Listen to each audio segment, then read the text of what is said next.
deportación. Cuando hablamos del tiempo de la deportación, el tiempo del exilio de Israel, es el tiempo en que después de los reyes, ya que Dios había levantado, el primer rey fue Saúl, y luego aparece David. Saúl venía de la tribu de Benjamín, David de la tribu de Judá. Es muy interesante considerar eso, y ahí viene una dinastía de reinados en Israel, y después de eso se produce la deportación que dura 70 años, en que Israel es llevado a Babilonia. Eso era una profecía que se había cumplido porque Dios había dicho: si ustedes son obedientes y siguen a mis mandamientos, yo voy a poner mi parte y los voy a cuidar. Pero el pueblo se apartó, ¿ya? Y de una otra manera finalmente cosechó lo que sembró. Y eso es un principio de vida. Todo lo que el hombre sembrare, eso también segará, ¿ya? Y eso también lo podemos aplicar para nosotros. Lo que tú siembres, vas a segar. Lo que yo siembre, voy a segar. Y ahí se levantan en ese periodo de 70 años, la deportación duró 70 años, y pensemos en eso, 70 años es más o menos una generación, ¿ya? Entonces, en esa generación de los 70 años de la deportación, se levantaron grandes personas de Israel que Dios usó, entre ellos Daniel, entre ellos Zorobabel, entre ellos Esther, la reina, casi al final de la deportación, y también está Esdras y Nehemías, que son personas que se levantan en medio de la deportación, del exilio de Israel. Y es en ese tiempo en donde Daniel comienza a contarnos. Y fíjate ahí, Daniel 1, vamos a leer algunos versículos para poder entrar en este estudio, en esta serie de este libro que es muy inquietante, pero también muy maravilloso, pero también muy profundo. Van a haber porciones en que van a ser bien contundentes, ya cuando habla acerca de la profecía, y nos va a llevar a tratar de entender un poco los tiempos. Pero hay otras que son muy prácticas también y para nuestra vida diaria nos van a ayudar mucho. Mira, Daniel capítulo 1, leemos: en el año tercero del reinado de Joacim, rey de Judá, vino Nabucodonosor, rey de Babilonia, a Jerusalén, y la sitió. Lo que había contado recién. ¿Qué significa eso? Que rodeó a la ciudad y la dejó inconectada. Y ese es el contexto, ¿ya? Y el Señor entregó en sus manos a Joacim, rey de Judá. Fíjate la expresión. Y el Señor entregó en sus manos. O sea, Dios ya no peleó a favor de Joacim, sino que lo entregó. Y parte de los utensilios de la casa de Dios, y los trajo a la tierra de Sinar, a la casa de su Dios, en minúscula. Y colocó los utensilios en la casa del tesoro de su Dios. Y dijo el rey a Aspenaz, jefe de sus eunucos, que trajese de los hijos de Israel del linaje real de los príncipes, muchachos en quienes no hubiese tacha alguna, de buen parecer, enseñados en toda sabiduría, sabios en ciencia y de buen entendimiento, e idóneos para estar en el palacio del rey, y que les enseñase las letras y la lengua de los caldeos. Y le señaló el rey ración para cada día de la provisión de la comida del rey y del vino que él bebía, y que los criase 3 años, para que al fin de ellos se presentasen delante del rey.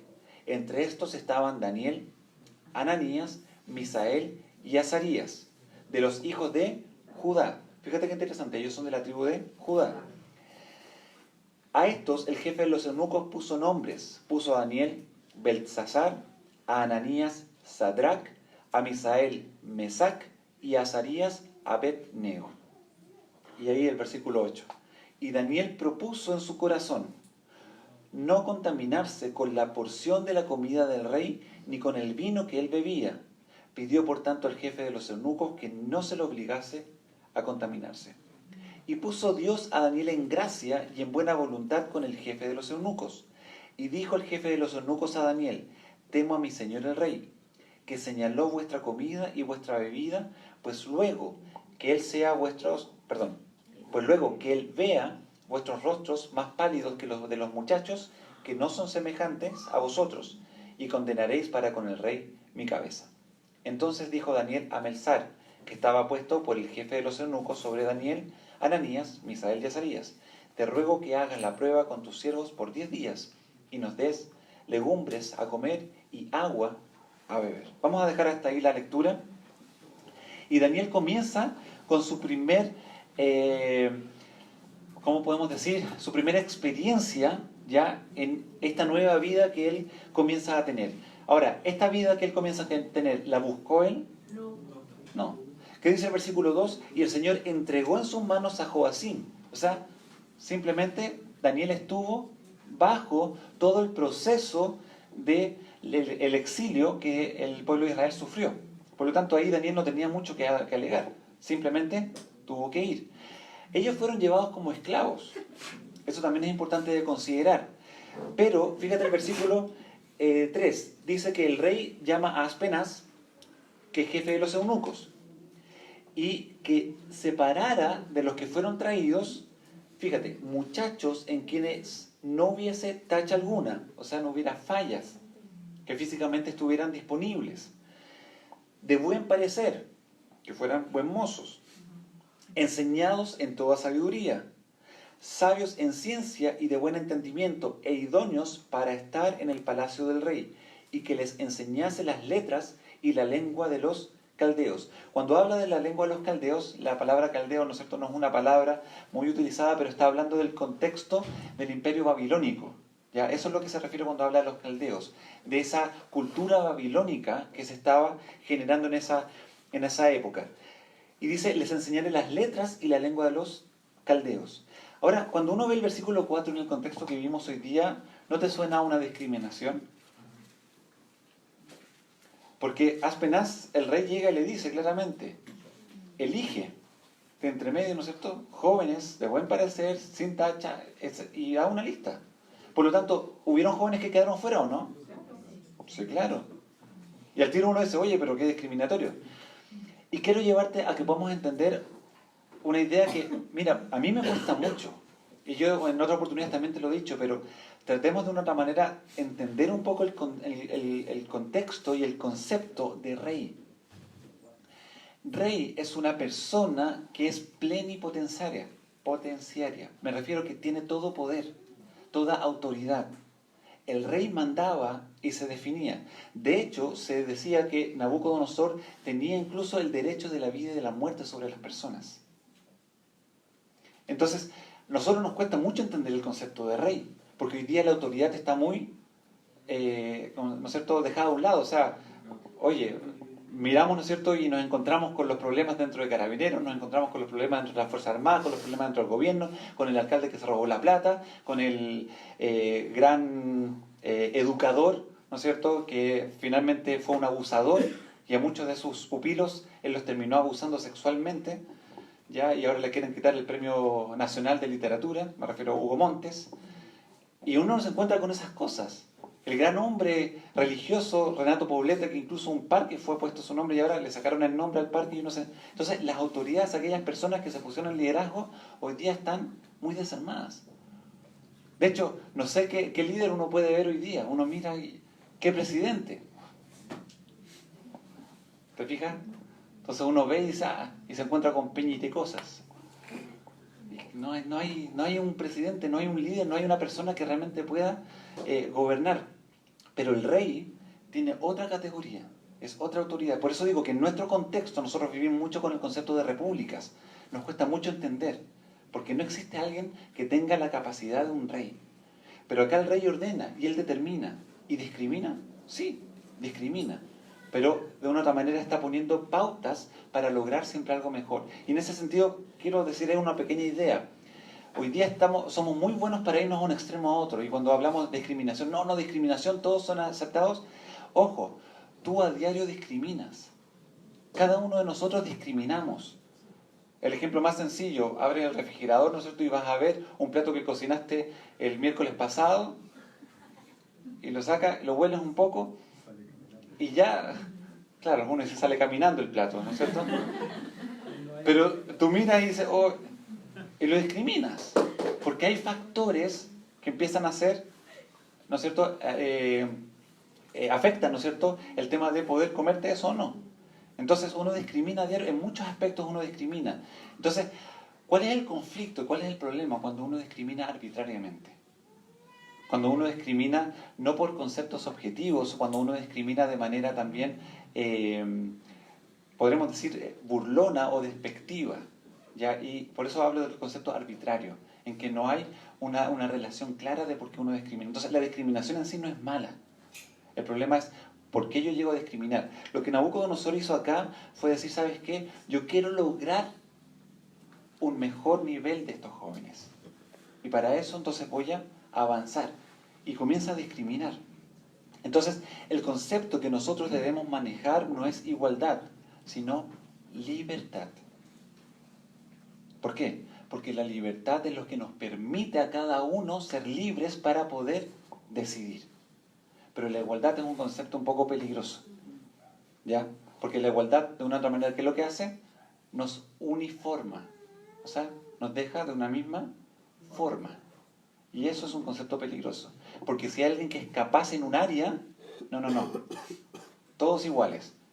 Y hay alguien que es flojo, ¿no es cierto? Pero generalmente los que son capaces son reducidos para que nadie se destaque.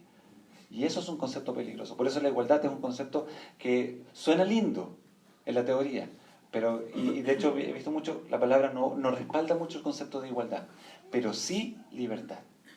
Y ese concepto sí es valioso. Entonces, en la libertad, ¿Daniel tenía libertad en ese momento? No, porque era esclavo. Y el rey determinaba, y lo que el rey determinó fue lo que se hizo. De hecho, te fijaste que él le dice, oye, danos a nosotros legumbres y etcétera. Y dice, no, pero ¿cómo voy a hacer si el rey mandó que tú comieses la misma comida del rey? Y se produce ese conflicto. Y ahí aparece, ¿no es cierto?, el gran versículo. Y Daniel determinó en su corazón no contaminarse con la porción de la comida del rey. Y uno dice, oye, Daniel siendo esclavo está empezando a luchar contra aquellas cosas impuestas. Pero ojo, Daniel con mucha sabiduría empieza a tratar, a buscar salir adelante. ¿Pero por qué? Porque Daniel también empieza a discriminar. ¿Y por qué discrimina la comida del rey?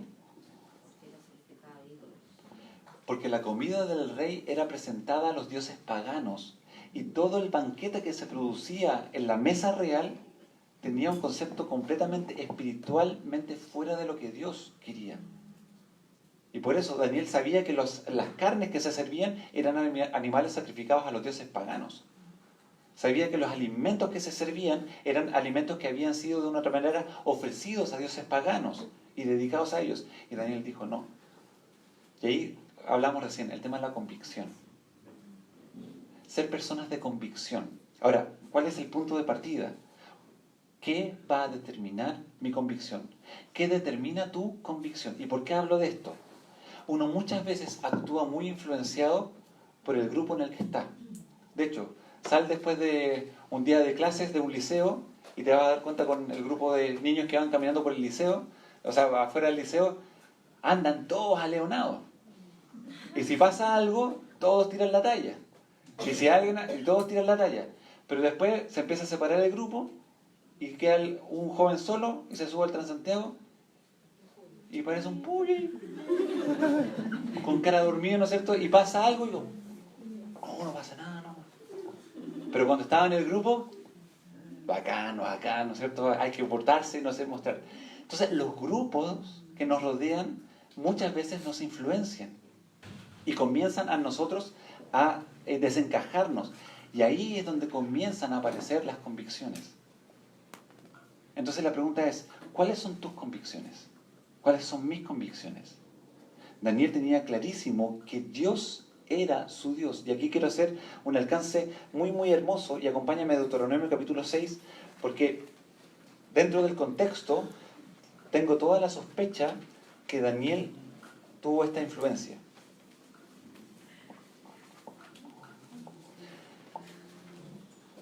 Las familias judías eran, las familias de Israel, ¿no es cierto?, tenían una clara connotación de que era el campo de enseñanza de cada uno de los ciudadanos israelitas.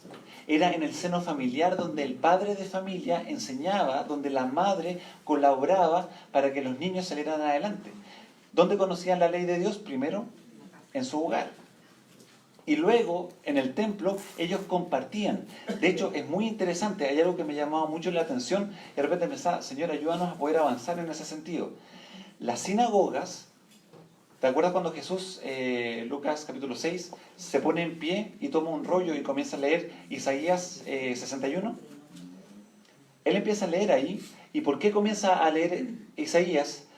¿Él era un rabino en esa época? Era un ciudadano que asistía a la sinagoga, y en la sinagoga cada uno tenía participación, y cada uno podía exponer, y cada uno podía colaborar con la exposición. Qué interesante. Y entonces dice, bueno, ¿y dónde se preparaban? Desde pequeños. Desde pequeños. A los 12 años ellos ya estaban preparados para poder conocer la ley de Dios, y ellos la tenían que manejar. Y mira lo que dice acá Deuteronomio capítulo 6, y es donde me estoy guiando para este concepto que se vivía en el pueblo de Israel.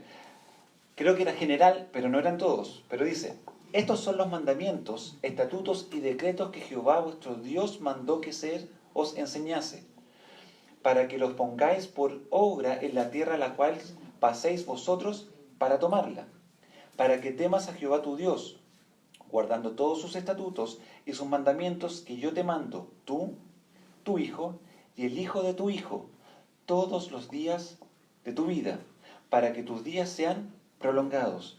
Oye pues Israel, y cuida de ponerlo por obra, para que te vaya bien en la tierra que fluye leche y miel, y os multipliquéis, como te ha dicho Jehová, el Dios de tus padres. Oye Israel, Jehová nuestro Dios, Jehová uno es. Y amarás a Jehová tu Dios de todo tu corazón, de toda tu alma y de todas tus fuerzas. Y estas palabras que yo te mando hoy estarán sobre tu corazón, y las repetirás a tus hijos, y hablarás de ellas estando en tu casa y andando por el camino y al acostarte y cuando te levantes, y las atarás como una señal en tu mano, y estarán como frontales entre tus ojos, y las escribirás en los postes de tus casas y en tus puertas. Bueno, y ahí continúa. Quiero quedarme hasta el versículo 9. ¿Te fijaste en la dinámica? Versículo 6. Y estas palabras que yo te mando hoy estarán sobre tu corazón. Ok, yo las recibo. Y si las recibo, versículo 7. Y las repetirás a tus hijos. Y hablarás de ellas estando en tu casa y andando por el camino y al acostarte y cuando te levantes. Entonces el pueblo de Israel le dio una connotación especial a la ley de Dios. Y no era simplemente una constitución nacional, sino que era una ley que ellos vivían en el día a día. Y lo que yo veo acá es que Daniel fue criado en ese contexto. ¿Por qué? Porque Daniel fue seleccionado dentro de los jóvenes que, como decían, tenían buen parecer, no tenían tacha, enseñados en toda sabiduría. ¿Qué es lo que dice Proverbios 1:7? El principio de la sabiduría es el temor a Jehová. Si tú quieres ser sabio, primero debes temer a Dios, acercarte a Dios, reverenciar a Dios.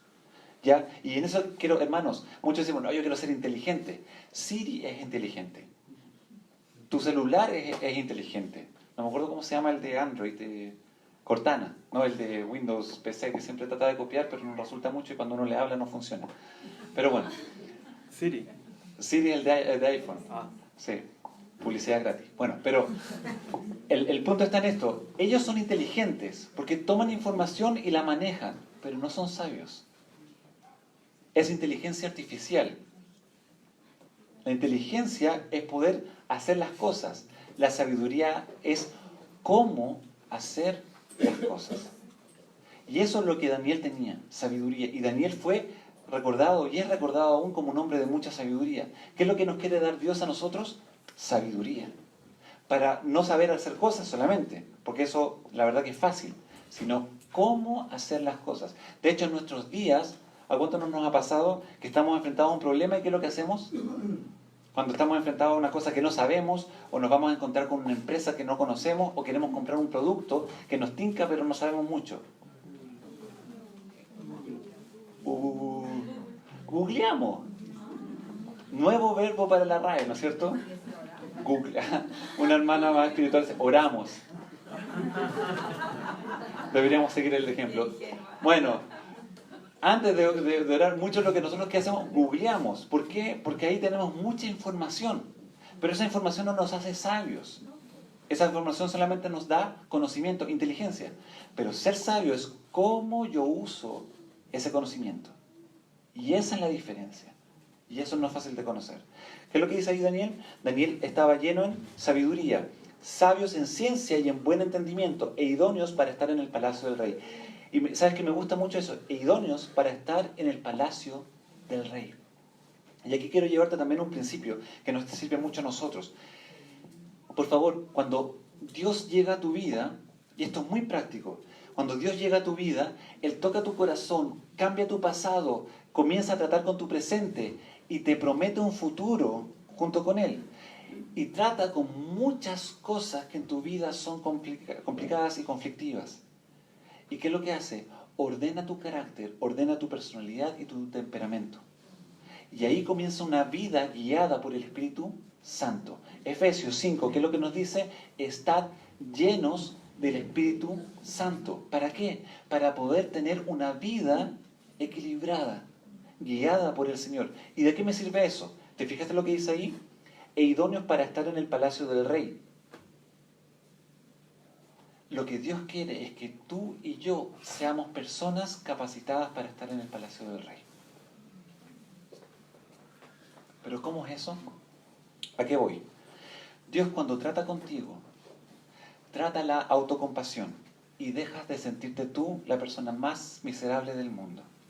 Trata con el ego, trata con la autoestima, trata con todas esas cosas que para nosotros son muy complicadas. ¿Y qué es lo que hace? Te capacita para que tú puedas estar delante del rey.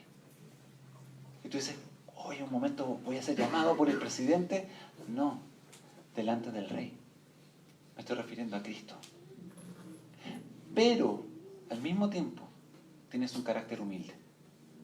Al mismo tiempo, sé quién soy y por lo tanto no me creo las partes, sino que actúo sabiendo que en Cristo tengo gracia. Y no, aquí viene yo, ¿cierto? Dejen pasar a papá, ángeles, corras a un lado. No, estoy acá es por gracia. Pero no estoy acá, Señor, pucha, tú sabes, no sirvo para nada y la verdad es que soy un miserable y todo. Si el Señor me amó y estuvo dispuesto a morir por mí es porque Él sabe que Él es capaz de restaurarme y levantarme como una persona entera, íntegra. Porque el Señor hizo todo lo necesario para que tú y yo podamos ser salvos. Por lo tanto, su trabajo en ti no se va a detener hasta que su obra sea completada. Hermanos, tómate eso y tómalo en tu vida. Y ahora apliquémoslo a algo práctico. ¿Cuántas veces estás delante en tu trabajo de los jefes, del gerente o en posiciones importantes? Y dices, ¿qué hago acá? Y no sé cómo reaccionar.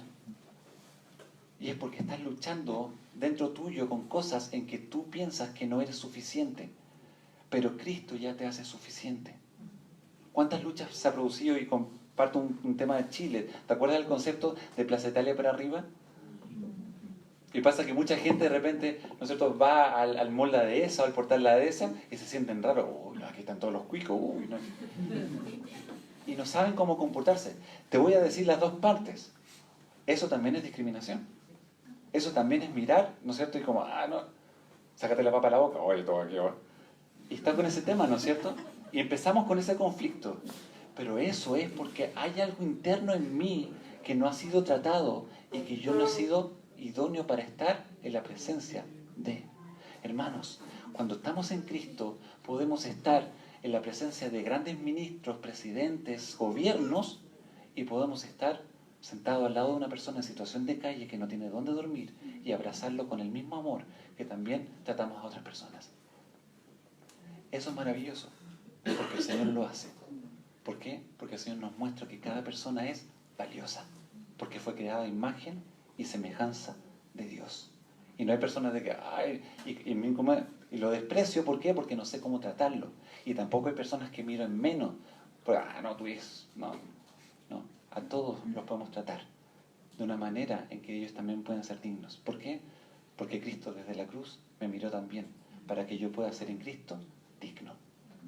¿Te fijas? Eso es hermoso, lo que compartíamos al comenzar la mañana. Jesús, ¿qué es lo que hizo? Le dio dignidad a la mujer. Y la trató como persona, como mujer, no como objeto ni como una ciudadana de segunda o tercera categoría. Habló con ella y la trató cortésmente, como un caballero, con nobleza, con lealtad. ¿Y qué es lo que hizo con los niños? Lo mismo. Jesús es el que cambió el sistema de sociedad e impactó de una manera única y maravillosa. Sigamos entonces a Jesús y actuemos de esa manera. Y me gusta mucho, para estar en el palacio del rey. ¿Pero quién eran? Idóneos. Dios quiere que tú seas idóneo para estar en el lugar donde el Señor te quiere poner.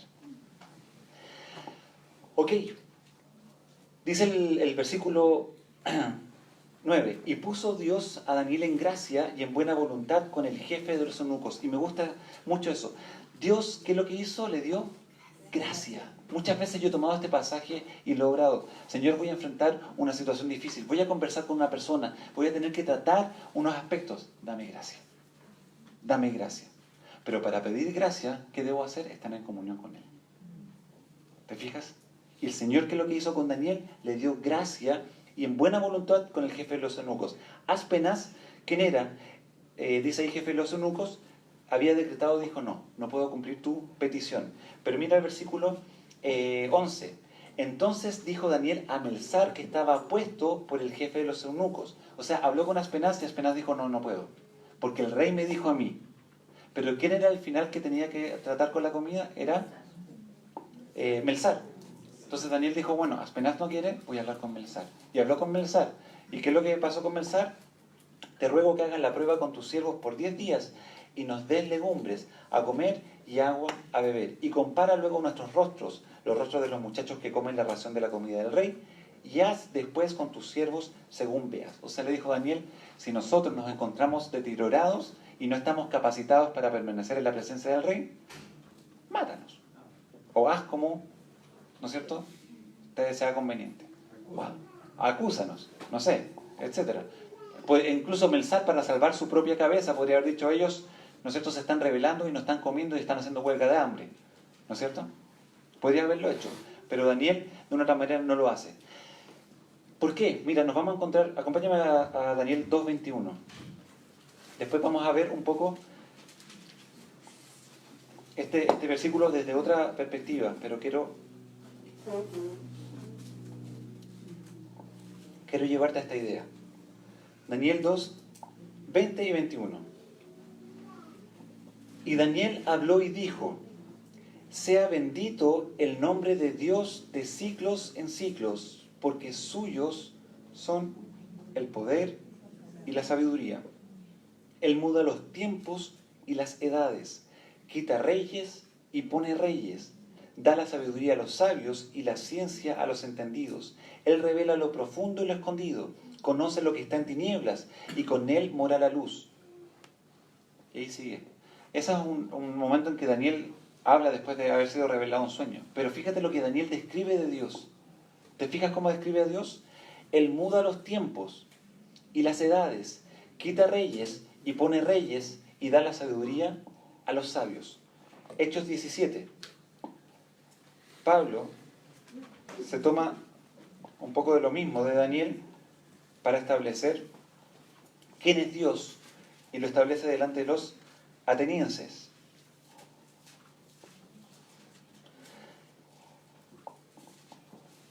Hechos 17, 24, 25 al 26. El Dios que hizo el mundo y todas las cosas que en él hay, siendo Dios, Señor del cielo y de la tierra, no habita en templos hechos por manos humanas, ni es honrado por manos de hombres, como si necesitase de algo, pues Él es quien da a todos vida y aliento y todas las cosas, y de una sangre ha hecho todo el linaje de los hombres, para que habiten sobre toda la faz de la tierra, y les ha prefijado el orden de los tiempos y los límites de su habitación, para que busquen a Dios, si en alguna manera palpando puedan hallarle, aunque ciertamente no está lejos de cada uno de nosotros. Daniel se enfrenta al rey. Fíjate lo que hace Daniel. Daniel se enfrenta al rey, pero lo hace con Dios. Y lo hace de una manera muy mansa y con mucha sabiduría y prudencia. Daniel no fue y le dijo, oh chiquillo, hagamos una huelga de hambre y pongamos unos letreros, injusticia, queremos volver a Jerusalén. No, fue muy, muy sabio y muy prudente. Y esa prudencia te vas a dar cuenta que a Daniel le abrió pasos para estar en 3 reinos y para ser considerado de una magnitud mucho más elevada que simplemente perdón que sea tan de repente como fuerte en ese sentido, un simple revolucionario que quiso cambiar los tiempos. Ojo, el actuar de Dios a veces es más lento, a veces no lo alcanzamos a entender, pero tiene una connotación eterna. y duradera. Y eso es lo que también tenemos que aprender de Daniel. ¿Qué es lo que dice Pablo? Pablo es el Dios que ha establecido y prefijado los tiempos y los límites de nuestra habitación. Y aquí quiero aplicar algo para tu vida, para mi vida. Hoy día estás sentado acá esta mañana y estamos acá compartiendo la palabra y estudiando acerca de Daniel. Yo no sé cuánto tiempo de vida te queda, no sé cómo van a ser tus días en los próximos años, pero Dios ha prefijado tiempos y Él los ha determinado. Y cuando Dios determina en su soberanía, Él dice, aquí se hace y así como Él dice, será y ha sido. Entonces, ¿cuál es nuestro único punto? Simplemente rendirnos ante Dios. Yo sé que esa palabra hoy día no gusta. No, pero ¿cómo te vas a rendir? Te van a pasar a llevar, ¿no es cierto? Hay que ser manso, pero no menso.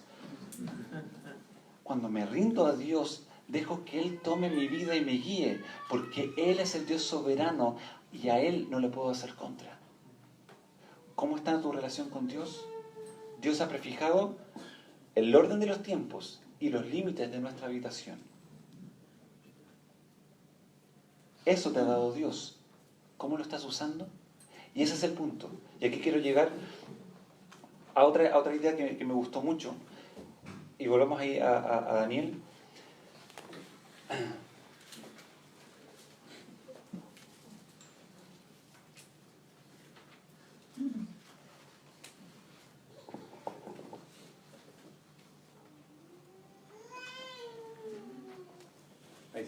Se me había perdido. Fíjate, me gusta mucho, y la semana pasada compartí un poco una idea de esto. Muchas veces nosotros buscamos un enemigo externo para comenzar una lucha. ¿Y sabes lo que he aprendido? Y una vez escuché esta frase en cuanto a liderazgo. Si tú realmente quieres avanzar en tu vida, deja de culpar a otros.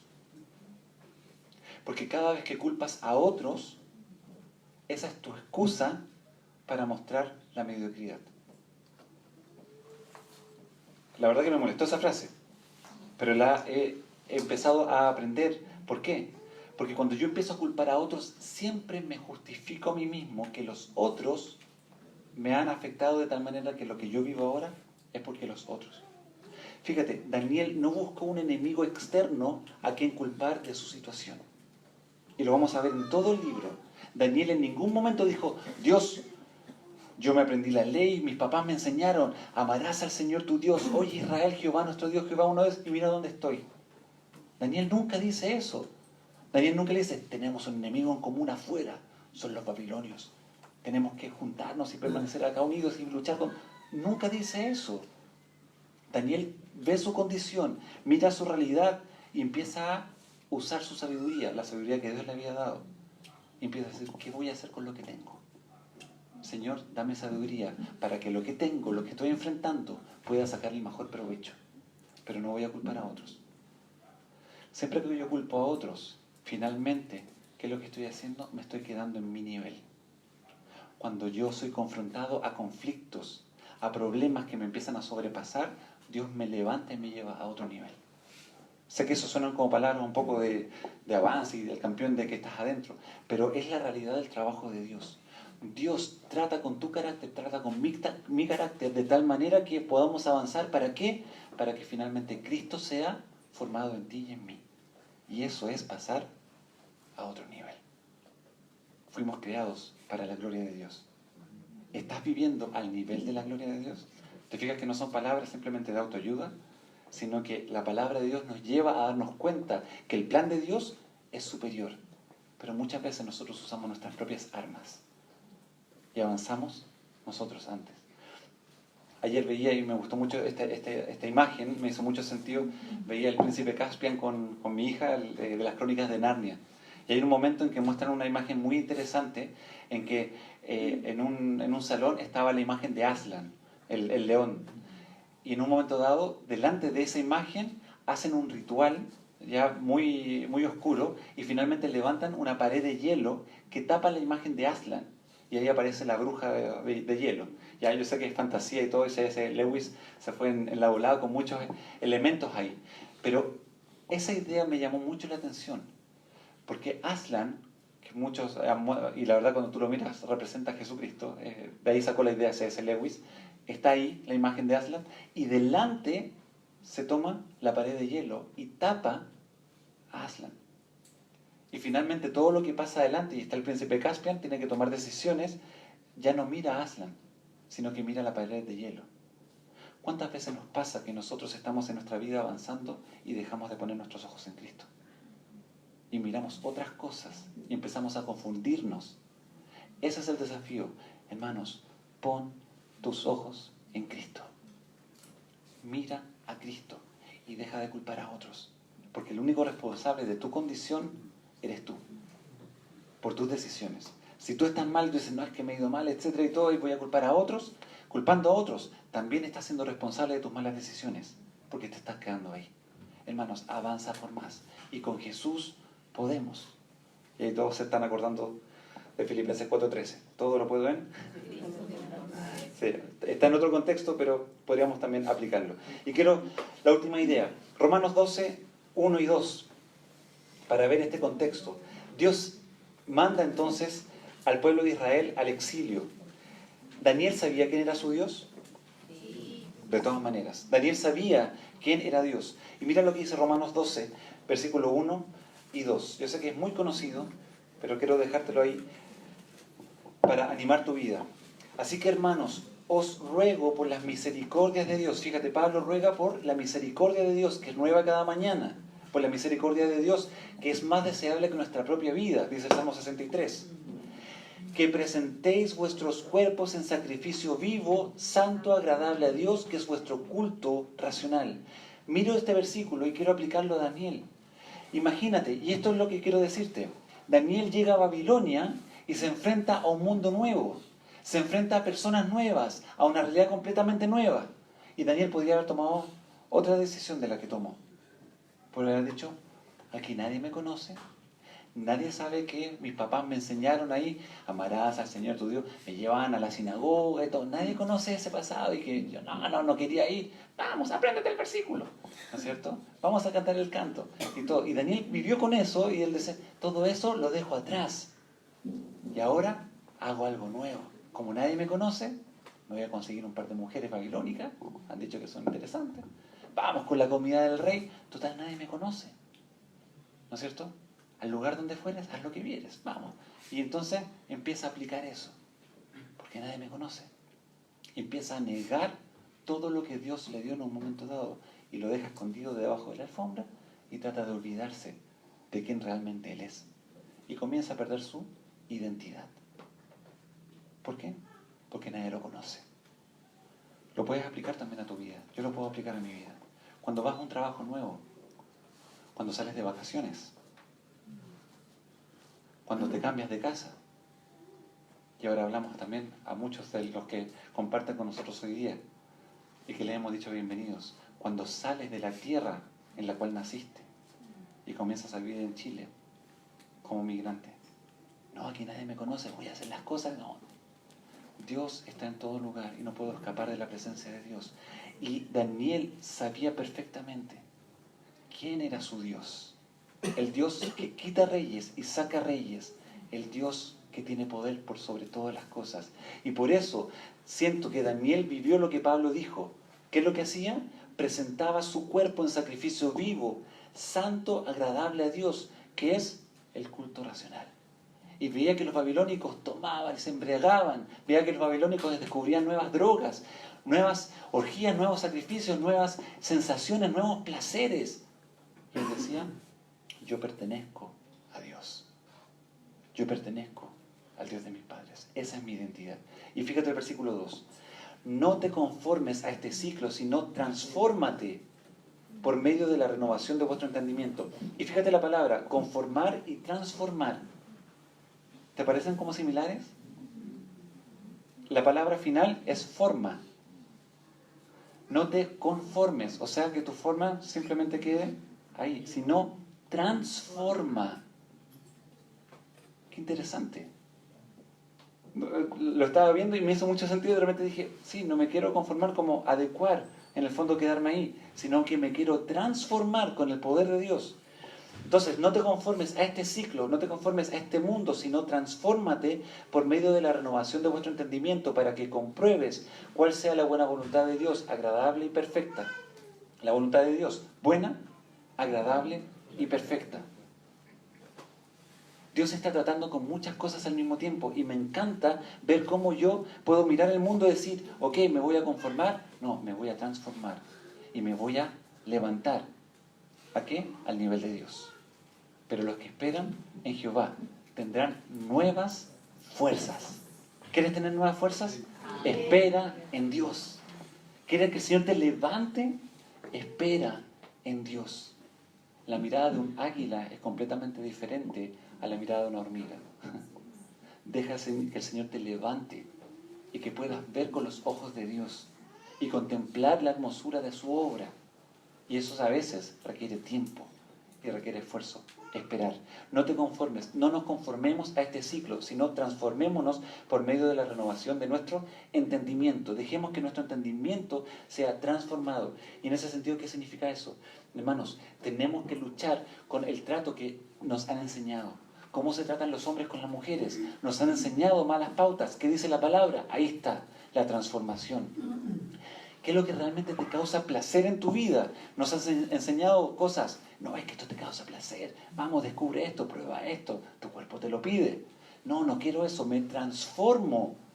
¿Transformo para qué? Para vivir en la sintonía de Dios. Entonces, deja de vivir en esa mediocridad. O dejemos de vivir en eso falso que no tiene ningún propósito ni ninguna trascendencia y elevémonos a lo que Dios realmente nos da. Y pensaba algo ya de aplicación muy directa para concluir. Muchas veces tú te involucras en una iglesia, y aquí estoy hablando a los creyentes, y comienzas a participar. Vas a un viaje misionero a corto plazo, de repente te toca pasar la ofrenda, de repente te toca dar un tema, de repente te toca participar en la oración, de repente te toca dirigir un ministerio, de repente te involucras en la música, de repente empiezas a involucrarte también ayudando ahí en la cena de amor, etc. Y tomas alguna participación en algún ministerio. Y tú llegas y dices, wow, estoy en esto, estoy sirviendo a Dios, aquí y allá. Todas esas cosas que tú de una otra manera puedas considerar como avances o logros dentro de la vida de iglesia, no garantizan una verdadera comunión con Dios. Lo dije la semana pasada y quiero volver a decirlo. Muchas veces personas que han logrado cosas dentro de la iglesia, después fallan y ya no siguen en la iglesia. ¿Por qué aplico esto? Porque Daniel fue fiel y nos vamos a dar cuenta. En todo su tiempo de deportación fue fiel y permaneció fiel a Dios. Pasó por 3 reinos y siguió siendo fiel. Entonces, hermanos, cuando hablamos de la convicción, hablamos que hay algo que en mí me motiva a ser fiel y ser leal a Dios y así a los demás. ¿Eres fiel? ¿Soy leal? ¿Eres leal? ¿Soy fiel? Porque eso es lo que va a mantener una relación con Dios. Así que no te jactes diciendo, no es que yo tomé el liderazgo, no es que yo fui un viaje misionero, no es que mi foto apareció ahí haciendo una campaña, etc. No es que... Esos son momentos. Son momentos. La fidelidad marca la constancia. Seamos fieles, como Cristo también es fiel. Y como Daniel, imitando a Cristo, también fue fiel. Seamos fieles. ¿Y eso qué va a marcar? Nuestra convicción. Así que la pregunta fuerte es, ¿dónde está tu convicción? Señor, gracias por tu palabra, gracias por Daniel. Gracias por poder comenzar a estudiar un libro tan maravilloso que nos confronta con nuestras realidades. Tú sabes cada una de las experiencias que estamos viviendo. Y gracias porque nos animas a saber que si esperamos en ti, vamos a levantar alas como águilas, Señor. No nos vamos a cansar, no nos vamos a detener. ¿Por qué? Porque vamos a estar en una relación contigo día a día, de gloria en gloria, momento a momento. Señor, ayúdanos a luchar contra nosotros mismos. Señor, ayúdanos a ser llenos del Espíritu Santo y vivir esa vida abundante que el Señor Jesús vino a darnos, que es real y que está disponible para cada uno de nosotros, aquellos que hemos nacido de nuevo, aquellos que en Cristo Jesús hemos encontrado el camino, la verdad y la vida. Oh bendito Dios, gracias por este tiempo, gracias por el libro de Daniel, Señor, pero sobre todo gracias por tu presencia, que tu palabra también para nosotros se hace relevante, Señor. Y quiero decirte, Señor, si hay personas que están luchando en su corazón acá, si hay personas que están tratando de renegar en cuanto a su situación, a su realidad, Señor, que dejen de buscar culpables externos y que comiencen en esta mañana, en este momento, a decir: Dios, ¿qué puedo hacer? Dame sabiduría. Tengo una realidad en la cual quizás hay cosas que no quería, cosas que no esperaba, cosas que no deseaba, pero desde esa realidad quiero glorificarte. Desde esa situación quiero mostrar que tú, Dios, estás en control y que no te olvidas de los tuyos. Oh Dios bendito, toma el control y ayúdanos a caminar en tus pasos. Ayúdanos, aquellos que estamos luchando dentro de nuestro corazón para darte la gloria, y que realmente tú tomes el control de nuestra vida, Señor. Guíanos, llévanos a poder conocerte cada día más profundamente. Y si hay alguien que llegó en esta mañana con su corazón vacío, no sabiendo por qué está acá, no sabiendo por qué vive lo que vive, no sabiendo si después de la muerte va a tener vida eterna, que tu Espíritu Santo hable a su corazón y pueda saber que solamente en Jesús hay salvación. Y que si Jesús murió, fue sepultado y resucitó, fue por amor a él o ella. Y que esa persona pueda decir: Señor, aquí estoy. Necesito que tomes mi vida y que me hagas de nuevo. Perdona mi pecado y transfórmame. Oh Señor, gracias. Gracias por este tiempo y gracias porque sé que tú estás obrando. Y que tu palabra, Señor, está haciendo un cambio en nuestros corazones. Y como hemos sido desafiados, ayúdanos a no conformarnos, sino transformarnos en la renovación de nuestro entendimiento. Todo lo pedimos en el precioso y bendito nombre de Cristo Jesús. Amén y amén.